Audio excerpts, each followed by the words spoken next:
Hi everyone, it's me Jenny and this is another Sunday cosplay chat type thing, and today I'm gonna just talk about one thing, and that's in my last couple of videos I've mentioned the importance of a costume being iconic, and I never really explained why that was important. I mentioned there's something you have to consider and kind of the reasons why you have to consider it, but not really why it's important.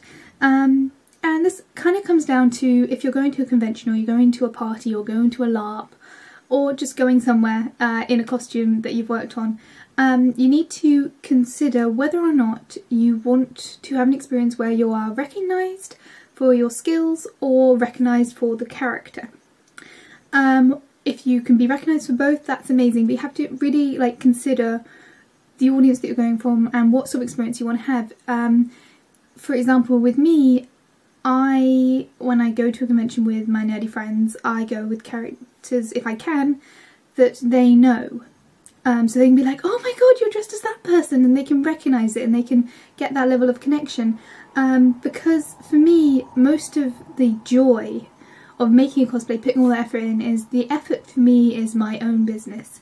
But being recognised and having that outward appreciation for the character, that's the experience that I go for when I'm actually at convention. Obviously that's different for other people. Other people might not really care too much about the character, but when they get there, they're all about people going, wow, that costume is amazing. I don't know who you are, but your costume is amazing.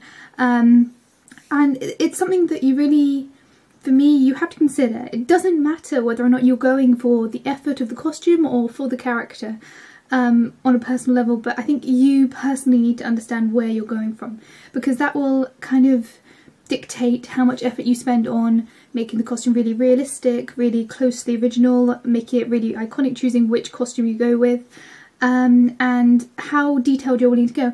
I had the problem that this was my cosplay for Morgiana from Magi, Kingdom of Magic, and I was really sad because I put in loads of effort into this costume, and I did the eye makeup, and I bought the wig, and I made the bracelets, and I made the necklace, and I found a dress which was perfect, and then I added the bustle, and I walked around barefoot the entire day.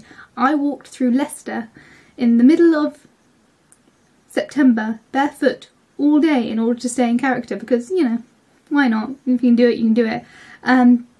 But nobody recognised my character. It wasn't until the last point in the day when it was just starting to get dark. Well, one or two people recognised my character, but it kind of took some prompting, and it wasn't until the last point in the evening when I was walking home and I'd taken off my wig. I'd had my photo done, I took off my wig, I was like taking off my bustle, and I was like, oh, I'm just gonna go home, I'll put on my shoes. I had my shoes in my bag, and at that point I saw someone who was dressed as Alibaba from Magi Kingdom of Magic, and literally sprinted, and this is still barefoot at this point, I hadn't actually got my shoes on, sprinted across a road to be like, oh my god, Alibaba, oh my god, and I had a selfie with him. I had to put the wig back on, I had to touch up my makeup, oh, because I've been wearing this big eyeliner because she's got Egyptian pretty eyes, and sort all that out, and it was that excitement, that level of ooh, someone who knew who I am, who's someone in that sort of thing.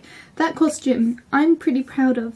It's really, really simple. It was just a dress that was perfect, a bustle, the homemade bracelets, and the wig and the makeup, and just, it was a very, very simple costume, but the parts I did well, I was so proud of, and I was so proud of the overall look. I didn't finish it in time. I meant to have the sort of leg cover thing braces that I just never got around to making. I just ran out of time, but I was so proud of the rest of it. Unlike my Magica Mame costume, which I spent so much effort into, and then I looked at the final project and I was disappointed. I went really simple, and I was really, really proud of the end result. And that excitement when you see someone who you recognise as your character, and you're like, oh my god, it's you! That's why I go to cons. And I do appreciate that if you make a costume that's like an original concept and you put in so much effort, I do love looking at those costumes. I love going to things like historical recreations and just looking at these gorgeous, gorgeous historical costumes and just being wowed by how beautiful those costumes are. But because, for me personally, I don't have the skill set to do that sort of cosplay well, I personally go as a character to experience the love of characters rather than going full out on the costumes and going there to just experience the costumes.